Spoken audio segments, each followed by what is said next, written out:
कर्ण द्वापर युग के महान योद्धा में से एक थे, लेकिन उनको मिला श्राप उनकी मौत का कारण बन गया। कर्ण को उनके जीवन काल में 2 श्राप मिले थे। उन्हें पहला श्राप उनके गुरु भगवान परशुराम ने दिया था, जबकि दूसरा श्राप एक ब्राह्मण ने दिया था। कर्ण को बचपन से ही धनुर्धर बनने की चाहता थी, लेकिन सूत पुत्र होने के कारण कोई उन्हें शिक्षा नहीं देता था। जब वह धनुर्विद्या सीखने के लिए गुरु द्रोणाचार्य के पास जाते हैं, तो वह भी कर्ण के सूत पुत्र होने के कारण उसे धनुर्विद्या देने से मना कर देते हैं।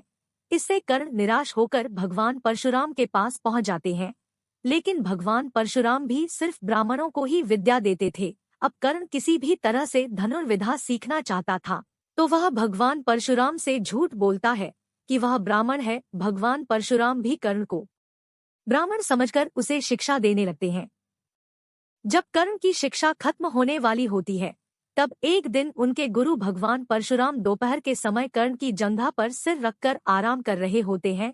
थोड़े समय बाद वहां एक बिच्छू आता है, जो कर्ण के जंघा पर काट लेता है। अब कर्ण सोचता है कि अगर वह हिला या बिच्छू को हटाने की कोशिश की तो गुरु परशुराम की नींद टूट जाएगी, इसलिए वह बिच्छू को हटाने की बजाय उसे डंक मारने देता है। कर्ण काफी समय तक बिच्छू के डंक से होने वाले दर्द को सहता रहता है। फिर जब कुछ समय बाद गुरु परशुराम नींद से उठते हैं, तो वह देखते हैं कि कर्ण के जांघ से खून बह रहा है। यह देखकर भगवान परशुराम गुस्से में कहते हैं कि इतनी सहनशीलता सिर्फ किसी क्षत्रिय में ही हो सकती है। तुमने मुझसे झूठ बोलकर ज्ञान हासिल किया है, इसलिए मैं तुम्हें श्राप देता हूँ कि जब भी तुम्हें मेरी दी हुई विद्या की सबसे ज्यादा जरूरत होगी, उस समय वह काम नहीं आएगी। इससे निराश होकर कर्ण अपने गुरु से कहता है कि वह स्वयं नहीं जानता कि वह किस वंश और कुल का है। ऐसे में वह सारी बातें अपने गुरु परशुराम को बताते हैं। यह जानने के बाद भगवान परशुराम को श्राप देने पर पछतावा होता है, लेकिन दिया हुआ श्राप वापस नहीं लिया जा सकता था, इसलिए वह अपना विजय धनुष कर्ण को वरदान के रूप में देते हैं। इसके बाद कर्ण भगवान परशुराम के आश्रम से विदा लेते हैं। इस घटना के कुछ वर्षों बाद एक दिन कर्ण जंगल में किसी अत्याचारी राक्षस का पीछे रहे होते हैं।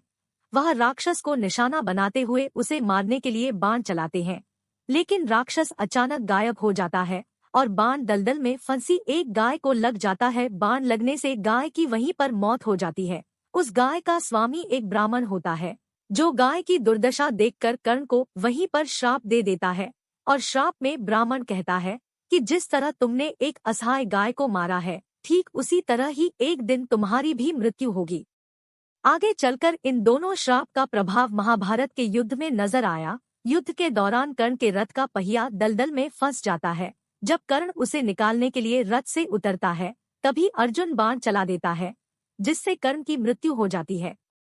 इसी प्रकार की रोचक कहानियां सुनने के लिए हमारे चैनल धार्मिक विचार को सब्सक्राइब करें। धन्यवाद।